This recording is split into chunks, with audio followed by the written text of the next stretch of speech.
Hello and welcome to Business Finishing School. Let your business brain finish what your entrepreneurial heart started. Our catalyzing statement is a successful entrepreneur inside of every business. Enjoy this module. Welcome to Module 29, Being Accountable to Your 10-Year Vision. Rick, how does somebody assemble a 10-year vision, and why would they want to do that? Why would they want to do a 10-year vision? It's so much easier to drive from New York to Los Angeles when you know, first of all, that you're driving to Los Angeles. So Los Angeles becomes your vision. But more importantly, you have a map to get there. What a 10-year vision does is it allows you to know, number one, where you're going, and number two, which is more important in my opinion, when are you off track? So the clearer we can get on our 10-year vision, the more, obviously, data points we have to know when we're off track. And I love the story about the married couple who, on their wedding day, I read this somewhere a long time ago, on their wedding day, they created a long-term vision. They said, you know, when we're, here we are at 90 years old, sipping hot tea in our mountain resort in Colorado. Snow is, outside, 5 feet tall. Here we are snuggling with our great-grandchildren. And they did that vision when they were in their 20s. Obviously, it gives them something to look forward to. It gives them something to shoot for. It gives them something that inspires and empowers them to make sure that their marriage is tight. That same thing can be transferred into a company. Now, you and I, in preparation for this module, are talking about a 10-year vision. But you could talk about a 50-year vision, or in the case of Sony, when it was founded, a 100-year vision. And in some cases, in Japanese companies, they have a 500-year vision. But for the sake of this exercise, we want you to focus on doing one thing. Whatever date today is that you are listening to this module, stop the recorder, stop your car, stop what you're doing, and write the date down 10 years from now. Just put that date down 10 years from now and start thinking about what is your life going to be like 10 years from now. In the implementation guide, we're going to talk a little bit about your personal life, but for the sake of the module, we're going to focus on your business. So, Patrick, give them some ways and some buckets and some attributes of things they might think about as it relates to their business life 10 years from now. Well, I think there's a couple things. Number one, for many entrepreneurs, because of all the challenges they face on a day-to-day basis and the way the world changes so fast, sometimes to many, and I know it did to me at first when you presented these types of exercises to me, it seems like a kind of a foo-foo exercise, but it's got no basis in practical reality. Hey, listen, I got to grow a business. I got things I got to deal with today. Who knows how this is going to turn out? That's going to turn out. What technology is going to exist that's going to change things? What competition might come into play, et cetera, et cetera, et cetera. And you start to wonder, is having a 10-year vision a practical thing for an entrepreneur to do? But when you really think about it, if you want to have an on-purpose business, meaning that it exists for a purpose and you want to have some impact in the world, if you don't have that 10-year vision, all these other things I mentioned that happen kind of in the short term, you see as complete threats, brick walls, as compared to hurdles you just have to jump over or go around to get to where that 10-year vision is. In some respects, too, I think that pushing out a 10-year vision gets you to really sit and contemplate more of your long-term legacy rather than your short-term needs. I know that it does for me. And also, it allows you to get creative and dream a little bit. What is possible? I think you're the one who told me the quote, Rick, and I don't know where it comes from, that people underestimate what they can do in 10 years and overestimate what they can do in a year. And I believe that when you push out to that 10-year point, you can start to dream and dream a little bit bigger, and we'll have some subsequent modules that will talk about 10xing, et cetera. It's not this particular one, but this is a setup for that. Ultimately, in the end, I think you have to live in that future in your own mind. You have to reduce it to paper. You have the more clarity you can get on it. Gives you the more probability of being able to reach those particular visions that you have for the future. Yeah, and so what we want you to do in this module before we get to the bigger one later is craft a few paragraphs about what you want your business to look like in 10 years. Now, Patrick and I are making the assumption that you've understood, comprehended, and started putting on the ground simplicity, probability, and leverage. We're making the assumption that because you're in year 3 of the program, that you've put many of the things that we talk about in the modules on the ground. So we're going to give you a little tool this month to ensure that all of that's on the ground. But for now, we want you to start dreaming about and planning for and writing down all the attributes of your business in 10 years. So we're going to start triggering your memory right now, triggering your manifestation abilities right now, and triggering your ability to envision the future and inspire you right now. So how many employees will you have in 10 years? Think about that. How much will your revenue be in 10 years? What products and services will you offer in 10 years? Incidentally, can I pause you on that one? Yeah. I think a really important part of the exercise when you say what products and services and revenue is, yes, what's the top line revenue of the company? It's going to be an X million-dollar company or billion-dollar company, whatever it is. But if you can also get clear on the distribution of that revenue by different product lines and service lines that you're going to be offering, I find that to be a really powerful part of getting this exercise organized. I didn't mean to interrupt you, but I wanted to really kind of double-click on that a little bit so they know what you meant. Yeah. How geographically diverse will you be? How many people will report up to you? Where will you be as it relates to your company? I know early on in Virgin's history, Richard Branson decided to move to an island that was very hard to get to, and he now lives in the British Virgin Islands. Are you going to have a setup like that? So how does your personal life interact with your company life? Pat, why don't you add a few more? I think one of the things you really want to think about is, where is this company located? In other words, do you plan on staying where you are now? Do you plan on having more of a virtual company? Where is this place going to be located? Also, and this is an enormously huge exercise that my wife did years ago that had a major impact in our life. What does your ideal day look like 10 years from now when you're running that company?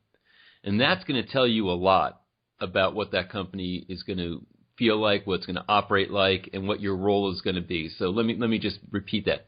What does your ideal day look like in that company 10 years from now? You wake up at what time in the morning? Do you go to the office? Do you work out of the house? Et cetera. What does the rhythm of that day look like? And also, how are you taking care of yourself on the personal side during the course of that day? Do you have exercise built into that day? What is your nutrition like? What is your energy levels like? What kind of physical shape and fitness are you in? Are you going to have a date night with your spouse that night? Are you going to play with your kids? In other words, what's going to be happening 10 years from now should be a marked improvement over what your quality of life is today. So why do you have a business? Why are you an entrepreneur? Why do you do what you do? The answer is because you want to create a lifestyle for yourself. In part, the answer is, I should say, you want to create a lifestyle for yourself that has you fulfilled, that has you happy, that has you balanced, that attends to your highest values in your life, etc. And it is your business that's going to give that to you. So just to give you an example, when in my last company that I sold, one of the things that were a part of my vision for the future, 10 years before I sold it, was getting to a point where I had a CEO in place.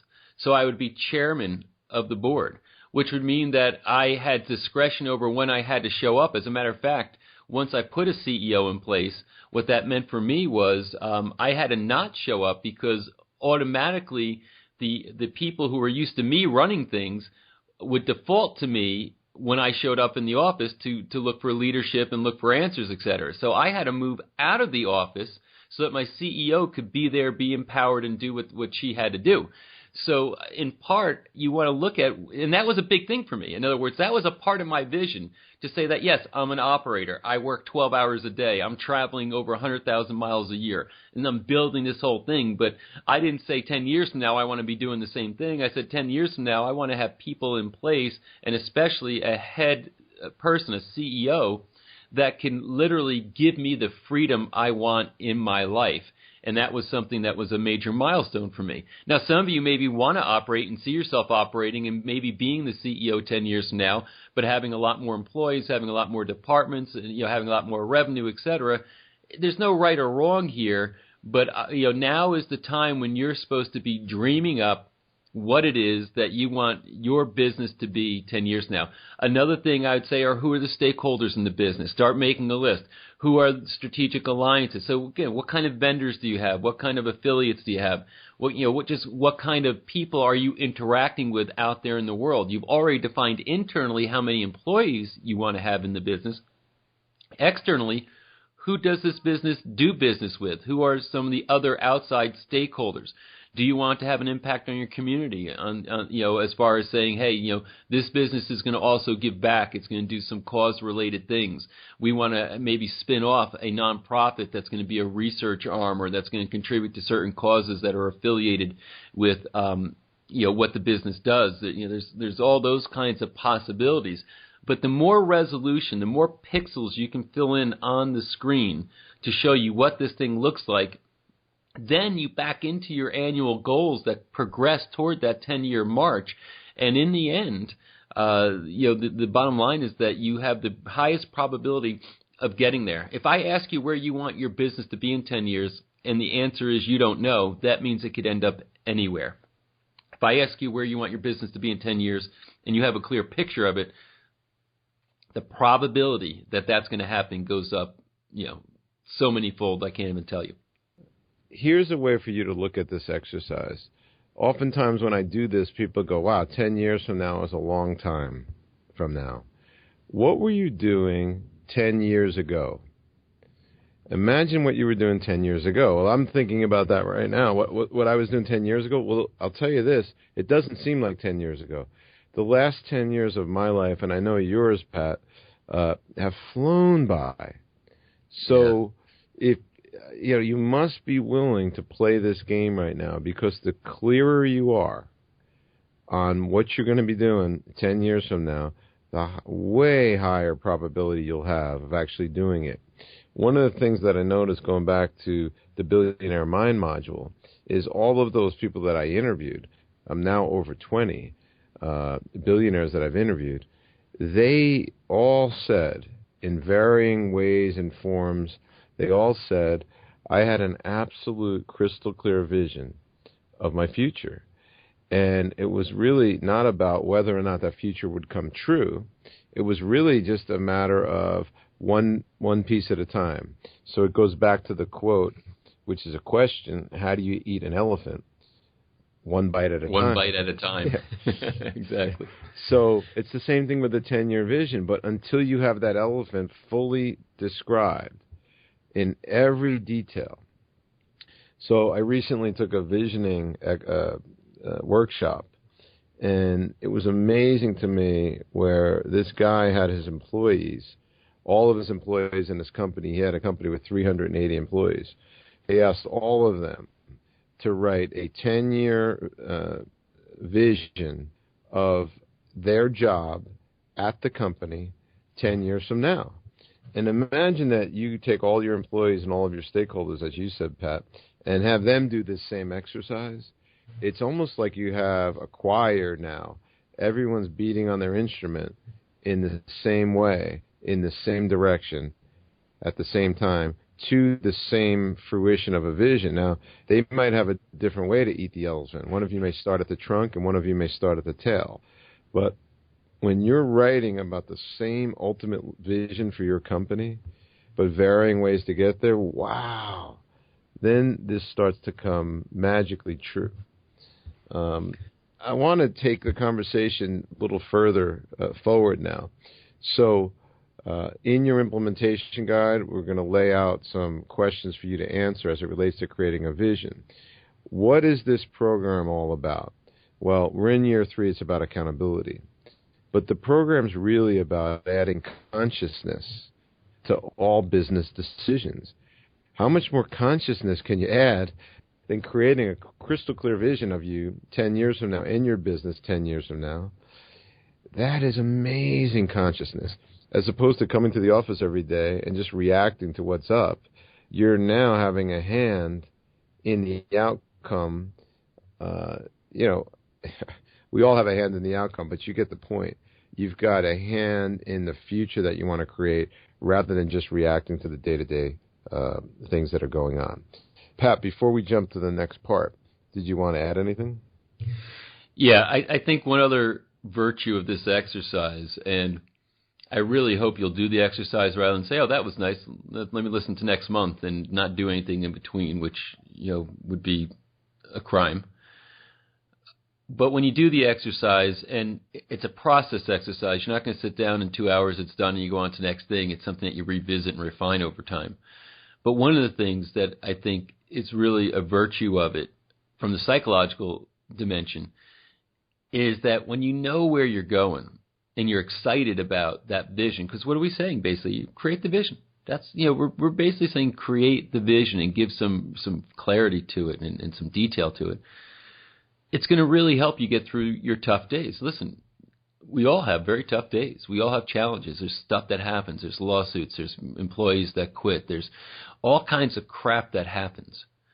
But when it does, and you need some psychological inspiration or support, if you can pick up your 10-year document and say, this is why I'm going through this right now.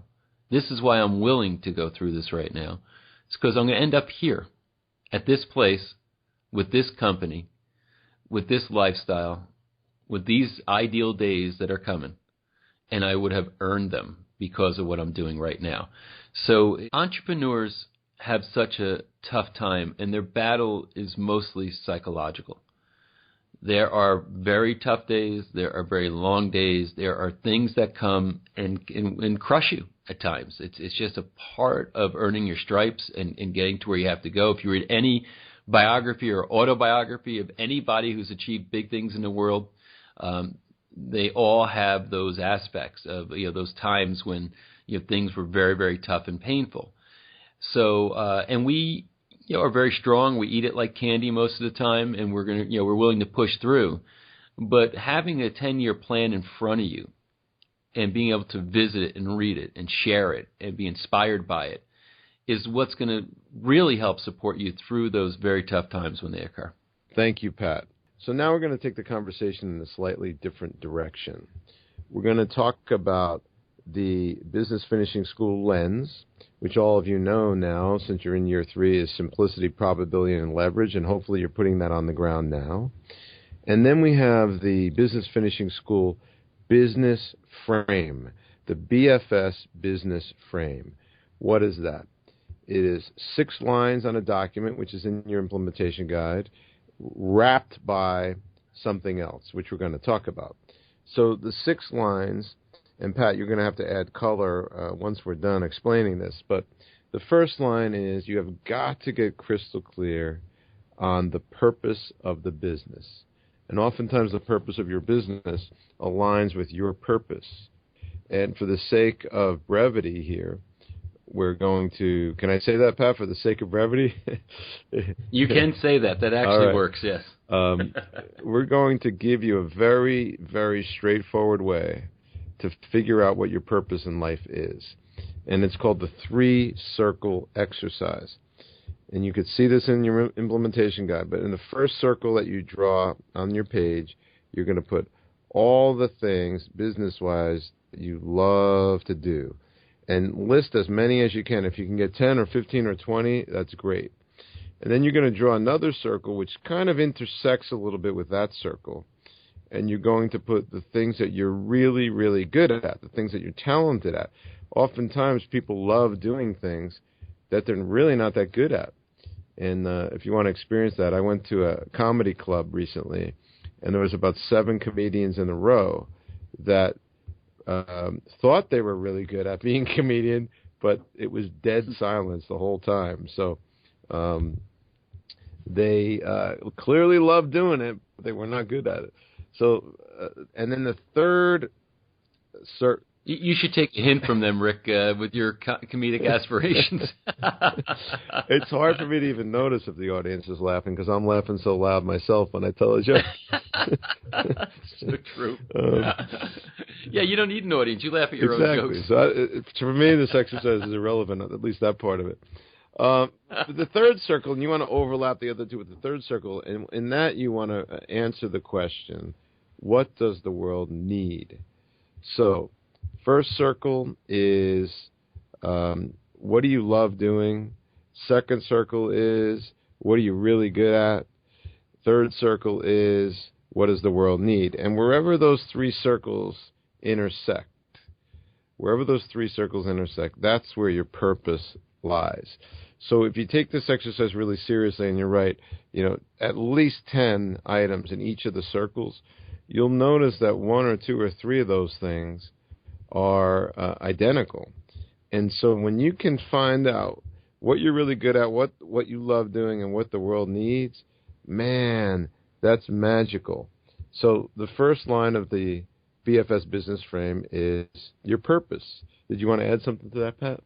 No, I think that's a profound exercise. I have to tell you that we've done this at the live BMIs, or Business Mastery Intensive Boot Camps, and the feedback is always kind of this awakening, because we go all the way back, to the beginning, as far as the purpose of the business, all the foundational principles that circulate around this, your purpose in life, and you can't really go anywhere. You can't create your catalyzing statement without it. You have to align it with your values. So all this stuff kind of is the foundation for the program and the principles in the very beginning. But it's interesting and somewhat, I don't want to say shocking, but somewhat attention-getting, that many people, and maybe even all people to some degree, struggle with this. Coming to a conclusion on your purpose is so difficult. And this three-circle exercise, for many people, including myself, really helps to drive it home.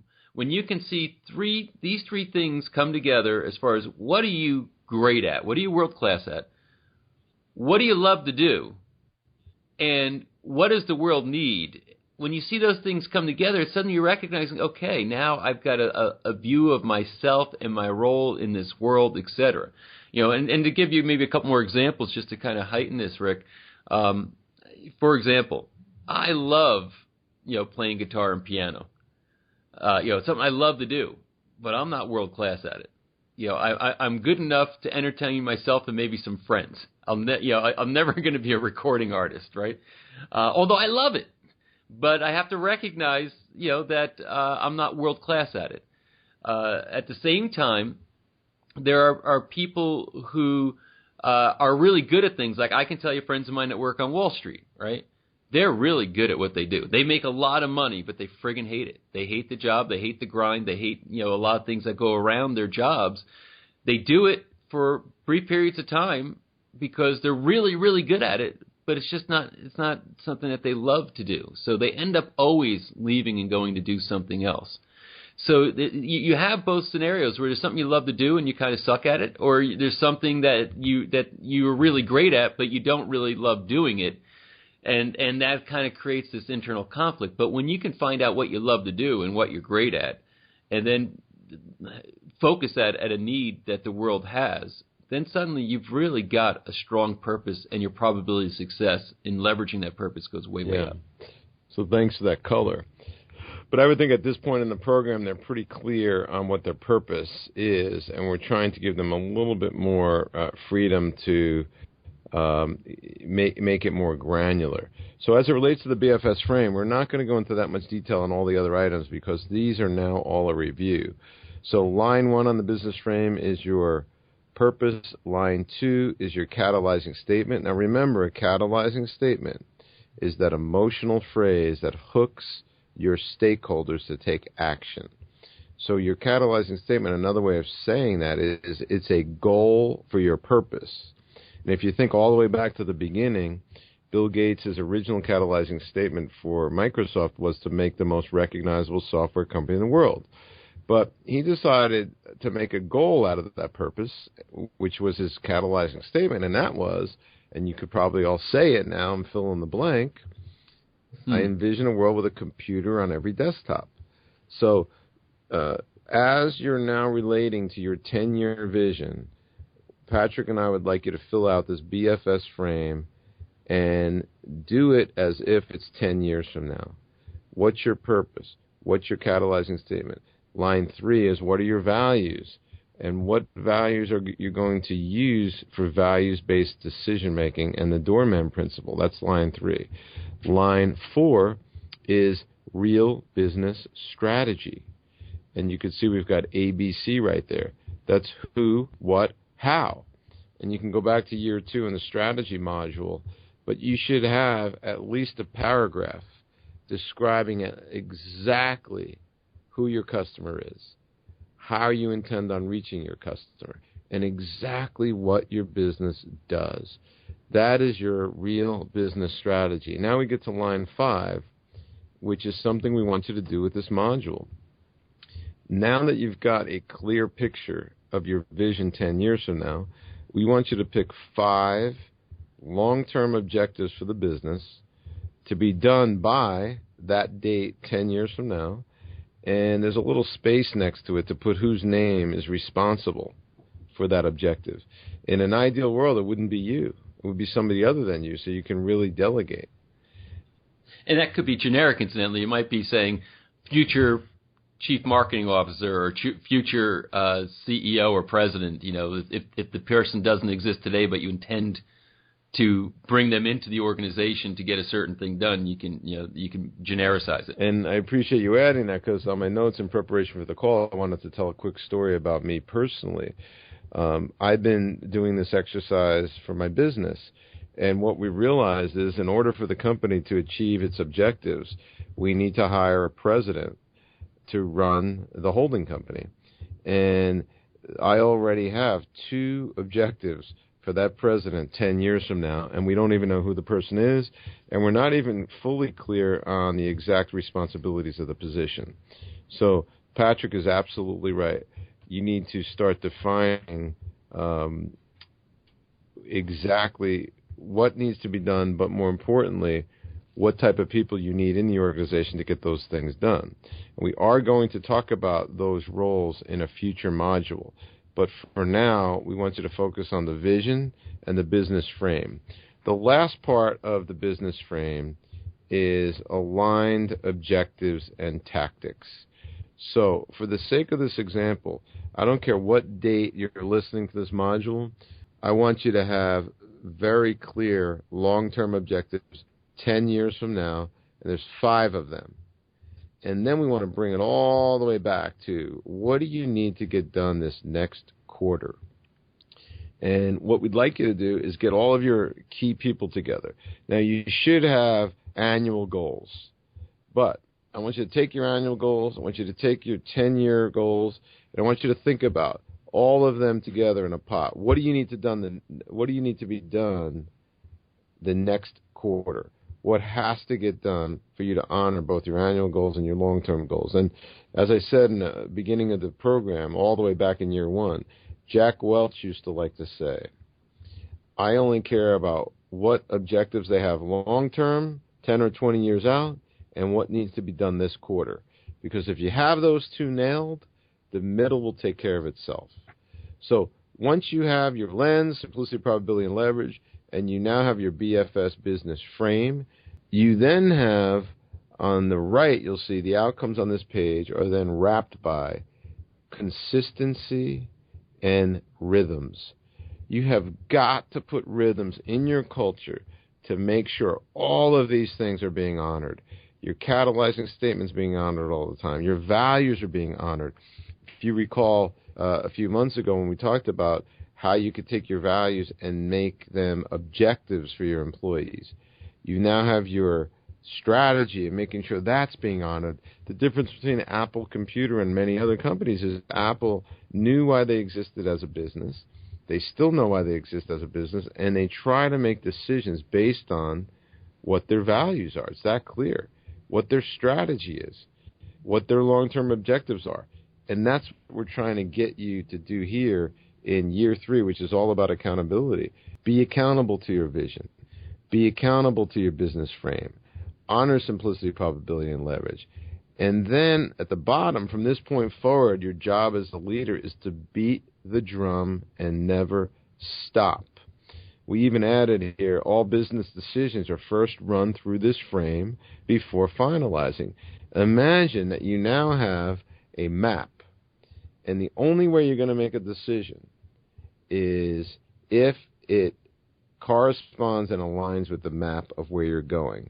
Let me just tell you how straightforward and easy this can be if you really take it to the nth degree. When John F. Kennedy said those famous words, we're going to send a man to the moon and return him safely to Earth by the end of the decade of the 60s, didn't that statement make every decision after that easier? Because either you're going to embark on projects and hire people that are going to get you to the moon, or they're not going to get you to the moon. So projects that took them off purpose or off catalyzing statement were quickly eliminated.